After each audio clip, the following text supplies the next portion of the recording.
Hello everyone, it's Jaden, and for today's video I'm actually really excited. If you happen to read the title of this, then you'll already know what I'm talking about, but I got a hold of a giant beta. And when I say a giant beta, I don't mean a beta that's just a little bit bigger than the other betas you see in the pet store. I'm talking about a fully, truly genetic giant beta. There's not very much information done on these fish or videos, so what I'm going to be doing in this video is showing off the male giant beta that I've got, and then just showing some of their care requirements, their origins, a little bit backstory on them, and then go from there. So let's just go ahead and get into it.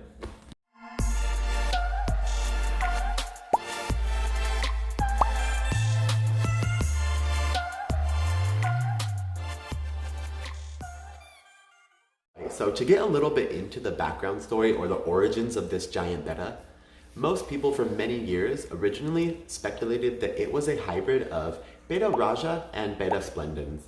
Beta Splendens are the common beta that you'll see in the pet store nowadays.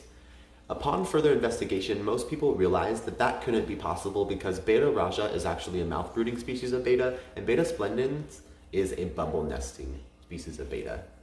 Most research that I have done and most information that I've heard from breeders and a lot of people that own these fish is that they are a product of a very extensive selective breeding process where breeders will take a plakat beta, which is a short fin variety of Beta Splendens, and get the largest of the babies and mate those, and get the largest of those babies and mate those, and continue it on until they get to this genetics of a very massive beta. So let's get into some of the care requirements and the size of this beta. Right, so the care requirements for Beta Splendens and giant bettas are actually really similar.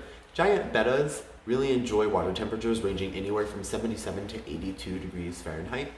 As far as food goes, these fish will eat a very large variety of things.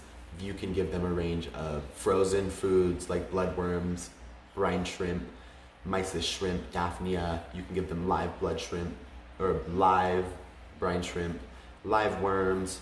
They will eat flakes, pellets. They are not picky eaters. They will basically eat anything that you give to them. One thing to keep in mind with the beta though, is they are prone to digestive issues like constipation and things like that when you overfeed them, and they don't stop eating. They are very greedy eaters, so just be very cautious and make sure to not overfeed your beta to avoid digestive issues. These giant bettas are about 40 to 80% larger than a regular sized Beta Splendens, so they do require more space. If you are going to be keeping just a giant betta by itself, the minimum aquarium requirement would probably be about 10 gallons, and that's because it is much larger. Like I said before, it will be eating a lot more food, and it will require more space and just more frequent water changes to keep up quality on a smaller aquarium. So a 10-gallon aquarium minimum for a betta by itself, a giant betta by itself, would be ideal. If you are going to be attempting to be putting a giant betta in a community aquarium, I would recommend a minimum of 20 gallons, just because these giant bettas can get much more territorial and much more aggressive than regular Beta Splendens, especially of a rock or a certain area or plant or decoration. So if you have them in a smaller space, they are more likely to get very territorial and aggressive of that area or their space. So minimum 20 gallons if you're going to be putting them in the community aquarium. Beta Splendens are a beginner fish, and their care requirements are pretty easy, but a giant betta I would not recommend for a beginner fish keeper, just because it is a little bit more finicky, it takes a little bit more care, and not a lot of people have that experience for it. But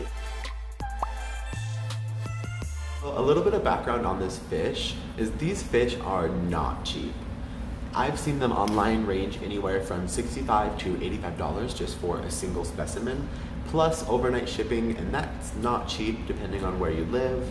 So at minimum, they're gonna be like a $100 fish in my area where I live. And the reason why that is they're so expensive is the genetics are just not 100%. And when I saw this fish that I got, it was at a local pet store here in Salt Lake, and I saw it and it was mislabeled as a male plakat, and I knew it was a giant, and I saw it and I got it for $19.99. And it was such a score. He was stuck behind a bunch of females, hidden like somebody hid him there and was coming back to get him.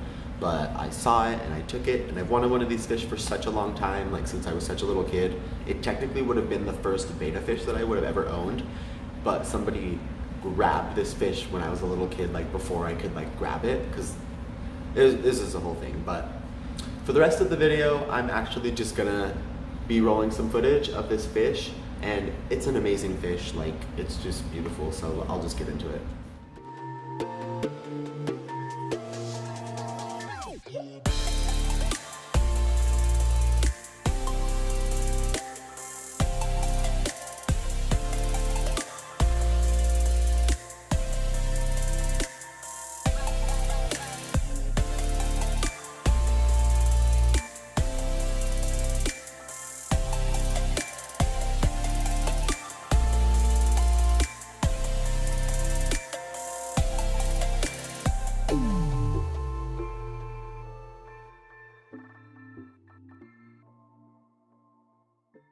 Everyone, that's the last of my giant betta video. If you enjoyed this, then go ahead and give this a big thumbs up. It would really help me out a lot.